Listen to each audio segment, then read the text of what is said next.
9 अप्रैल से चैत्र नवरात्रे शुरू होने जा रहे हैं। ऐसे में चाहे बात लोकसभा इलेक्शन की जाए या फिर बाई इलेक्शन की, जो भी इसमें प्रत्याशी हैं या फिर जो राजनीतिक पार्टियां हैं, उन पर चुनाव आयोग की विशेष नजर रहेगी। चुनाव आयोग की अगर हम बात करें तो इस दौरान विशेष जो इंस्ट्रक्शन है यहाँ पर जारी किए गए हैं और विशेष नजर यहाँ पर जरूर प्रत्याशियों और पार्टियों के नेता पर बनी रहेगी कि कहीं इस तरह के धार्मिक अनुष्ठान या इस तरह की कोई एक्टिविटी तो आने वाले समय में नवरात्रों के बीच में तो नहीं की जा रही, जिससे ये जो प्रत्याशी है अपना चुनाव प्रचार करे। आपको मैं बताना चाहूंगी कि इसको लेकर विशेष जो निर्देश है यहाँ पर जारी किए गए हैं जिला उपायुक्तों को भी कि अगर नवरात्रों के बीच में कुछ इस तरह के धार्मिक अनुष्ठानों का या धार्मिक कार्यक्रमों का आयोजन किया जाता है जिसमें प्रत्याशी अपने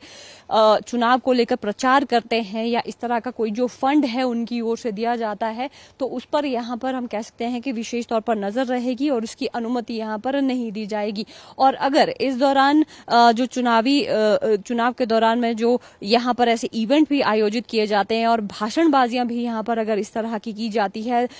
धार्मिक अनुष्ठानों के बीच में, तो उस पर भी पूरी तरह से प्रतिबंध रहेगा। और इसके साथ साथ इस चीज पर भी विशेष नजर बनी रहेगी कि जब कभी ये जो नेता है या जो प्रत्याशी है मंदिरों की ओर अगर जाते हैं और वहां पर इनकी ओर से दान दक्षिणा अगर की जाती है तो उस पर किसी तरह की रोक नहीं रहेगी। हाँ, अगर वो एक एक व्यक्ति को जाकर वहां पर दान देते हैं और उनसे वहां पर ये कहा जा रहा है कि वो आने वाले चुनावों में उनको यहाँ पर जिताने के लिए काम करे या वोट उनकी ओर से यहाँ पर करे, तो इसको यहाँ पर सीधे तौर पर हम कहेंगे कि आचार संहिता का उल्लंघन इसे यहाँ पर माना जाएगा। और जो दूसरे खर्च यहाँ पर धार्मिक अनुष्ठानों में यहाँ पर किया जाएगा तो उसे भी जो एक लिमिट रखी गई है चुनावों के दौरान में प्रत्याशियों के खर्च करने की, उसमें यहाँ पर जोड़ा जाएगा। तो ऐसे में हम कह सकते हैं कि चुनावों के बीच में जो ये नवरात्रे यहाँ पर आए हैं, विशेष नजर यहाँ पर रखी जाएगी इन चुनावी प्रत्याशियों और राजनीतिक पार्टियों के ऊपर। और इसके साथ साथ अगर आने वाले नवरात्रों के बीच में किसी तरह का जो अनुष्ठान है या फिर माता की चौकी या भंडारा, इस तरह के कोई भी आयोजन यहाँ पर किए जाने हैं, तो उसको लेकर विशेष तौर पर जो जिला निर्वाचन अधिकारी है उनसे यहाँ पर अनुमति लेना जरूरी हो जाएगा। तो इसको लेकर जिला स्तर पर भी जो एक इंस्ट्रक्शन है यहाँ पर जिला निर्वाचन अधिकारियों को दिए गए हैं। अनुमति मिलने के बाद ही इस तरह के कार्यक्रम यहाँ पर आयोजित किए जाएंगे। और इसके साथ साथ एक जो विशेष टीम है चुनाव आयोग की, वो पूरे प्रदेश भर में यहाँ पर नजर बनाए रखी है कि जो आचार संहिता लागू की गई है उसका कितना पालन यहाँ पर हो रहा है। और इस बीच में जो अलग अलग ऐप्स है उसके माध्यम से भी यहाँ पर जो लगातार शिकायतें हैं वो चुनाव आयोग के पास यहाँ पर आ रही है और उनका भी जो निपटारा है चुनाव आयोग की ओर से समयबद्ध तरीके से किया जा रहा है। देखिए, जो इंस्ट्रक्शंस हैं इलेक्शन कमीशन की, उसके अकॉर्डिंगली कोई भी रिलीजियस इंस्टीट्यूशन या रिलीजियस एक्टिविटी जो है वो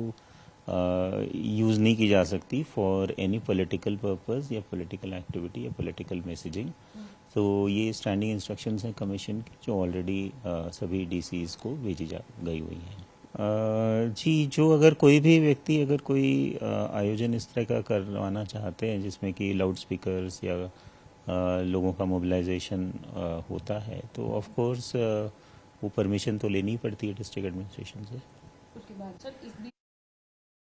नहीं, देखिए, जो मंदिरों में जो लोग अपनी श्रद्धा से जो दान करते हैं उसमें ऐसी कोई बात नहीं है, वो कर सकते हैं। इंस्ट्रक्शंस खाली ये कहते हैं कि जो रिलीजियस मंदिरों के जो फंड्स हैं या रिलीजियस इंस्टीट्यूशंस के फंड्स हैं वो प्रयोग नहीं होने चाहिए किसी तरह से कोई पॉलिटिकल एक्टिविटी के लिए, पॉलिटिकल पर्पसेस के लिए। क्या इस दौरान जी, वो हमारी जो टीम्स हैं वो उस पर नज़र रखती ही है कि कोई भी ऐसा जो वायलेशन ना हो जिसमें कि रिलीजियस इंस्टीट्यूशन को पॉलिटिकल पर्पस के लिए यूज़ किया जाए। जी, अभी सर नहीं, इस तरह की तो कोई शिकायत नहीं आई अभी तक। और वैसे हमारे पास जो कंप्लेंट्स आ रही हैं जैसे सी विजिल वगैरह के थ्रू आ रही हैं, उस पर रेगुलर जो है वो नज़र रखी जा रही है और उसका निवारण भी किया जा रहा है। शिमला से कैमरा पर्सन कार्तिक ठाकुर के साथ मैं रेशमा कश्यप, डेली पोस्ट पंजाब हरियाणा हिमाचल।